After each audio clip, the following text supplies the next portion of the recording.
Borugadda Anil selfie video. అందరికీ నమస్కారం. నేను మీ బోరుగడ్డ అనిల్ కుమార్. గత 4 నెలలుగా కుటుంబ ప్రభుత్వం నాపై కక్ష సాధింపు చర్యలు చూస్తూ ఉన్నారు.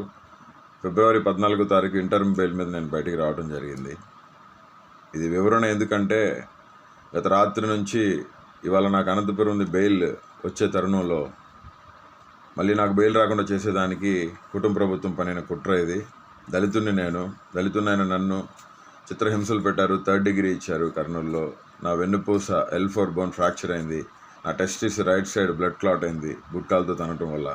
ఆల్ ఇండియా మెడికల్ సైన్సెస్ వారు నివేదిక ఇచ్చారు. ఆ నివేదికను కోర్టు వారికి సబ్మిట్ చేశాం, హైకోర్టు వారికి. ఈ పరిస్థితుల్లో మా తల్లి అనారోగ్యానికి గురైపోయి డయాలసిస్ చేసి యాంజియోగ్రామ్ చేసిన సెట్ కాని పరిస్థితుల్లో ఆమెకి సర్జరీ చేశారు. 16వ తారీఖు 17వ తారీఖులో సర్జరీ జరిగింది. 14వ తారీఖు నేను ఇంటర్మ్ బెయిల్ మీద రావడం జరిగింది. చెన్నైలో అపోలో హాస్పిటల్లో నా కన్న తల్లికి సర్జరీ జరిగిన మాట హైకోర్టు వారికి మేము చెప్పాము. హైకోర్టు వారు దాన్ని విచారించుకున్నారు. రికార్డ్స్ ఉన్నాయి మా దగ్గర. నా తల్లికి సర్జరీ జరిగింది. 14వ తారీఖు రిలీజ్ అయిన నేను 28వ తారీఖు వరకు నేను మా తల్లిగారితో ఉండి 28వ తారీఖున నేను సెంట్రల్ ప్రిజన్లో ఎక్స్టెన్షన్ బెయిల్ కేసు రాకపోతే సెంట్రల్ ప్రిజన్లో నేను 4:45 కల్లా నాకు ఇచ్చిన టైం పరిధిలో కోర్టు వారిని గౌరవించి నేను సరెండర్ అవ్వడం జరిగింది. ఆ క్రమంలో మళ్ళీ వెంటనే మరుసటి రోజు నాకు మళ్ళీ ఇంటర్మ్ బెయిల్ రావడం జరిగింది. 3వ తారీఖు నేను రిలీజ్ అయ్యాను. 1వ తారీఖు ఇంటర్మ్ బెయిల్ ఇస్తే నేను 3వ తారీఖు రిలీజ్ అయ్యాను. ఆదివారం కావడంతో అక్కడ స్టాఫ్ కొరత ప్లస్ షూరిటీస్ సరిపోలేదని చెప్పడంతో ఈ క్రమంలో నా తల్లిని నేను ఒక్కడనే కొడుకుని నేనే చూసుకోవాలండి. 5 చెల్లెళ్ళు ఉన్నారు. వాళ్ళంతా చదువుకున్నారు, పెళ్ళిళ్ళు చేసుకొని సెటిల్ అయ్యారు వాళ్ళు. ఇప్పుడు నా కన్న తల్లికి తండ్రి లేడు, చనిపోయారు. నా తండ్రి చనిపోయారు. ఈ పరిస్థితుల్లో ఇంటర్మ్ బెయిల్ రాకుండా చేసేదానికి శతవిధాల ప్రయత్నాలు చేశారు. కానీ హైకోర్టు మీద, ఉన్నతమైన న్యాయస్థానాల మీద నమ్మకం ఉంది మాకు. ఇప్పుడు కొత్తగా కావించింది ఏంటంటే నేను ఏదో ఫేక్ సర్టిఫికేట్ నేను అసలు ఫేక్ సర్టిఫికేట్ ఎలా పెడతానండి? నేను సెంట్రల్ ప్రిజన్లో ఉన్నాను, నేను జైల్లో ఉన్నాను. మెడికల్ సర్టిఫికేట్స్ మొత్తం మా వాళ్ళు అక్కడ సబ్మిట్ చేశారు కోర్టుకి. కోర్టు వారు దాన్ని చూసి నాకు ఇంటర్మ్ బెయిల్ ఇవ్వడం జరిగింది. మా కన్న తల్లి గారికి బైపాస్ సర్జరీ జరిగింది, ఓపెన్ హార్ట్ సర్జరీ జరిగింది. కాబట్టి మా కన్న తల్లి గారి దాని మీద నాకు ఇంటర్మ్ బెయిల్ వచ్చింది. కన్న తల్లిని చూసుకునేది నేను. కోర్టుని గౌరవించాను, అమితంగా గౌరవిస్తాం. ప్రాణం పోయినా వెనుతిరిగే ప్రసక్తి లేదు.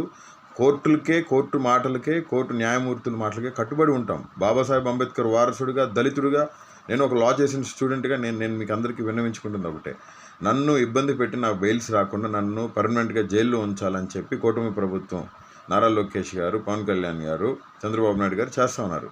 నన్ను చంపాలని చూస్తున్నారు. నాకు ఏమైనా, నా కుటుంబానికి ఏమైనా దానికి కారణం నారా లోకేషే.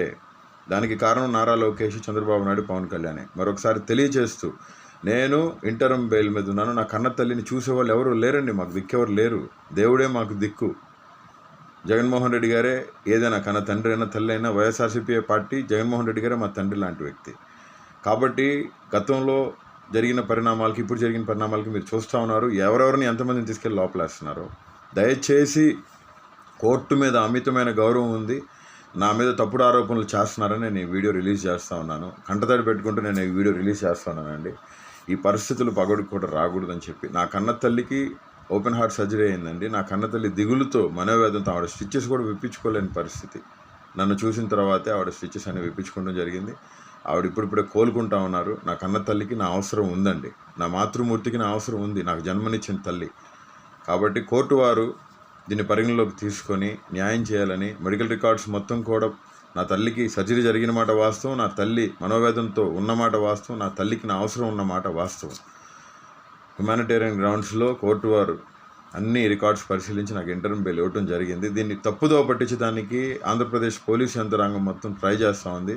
అనంతపురం సిఐ సాయినాథ్ గారు ఇదే పనిలో ఉన్నారు. చాలా ఇబ్బందులు పెట్టారు నన్ను, చాలా చిత్రహింసలకు గురి చేశారు ఆయన. బెయిల్ రాకుండా 111 సెక్షన్ నా మీద పెడతాం జరిగింది. 111 సెక్షన్ నాకు ఆప్ట్ అవుదండి.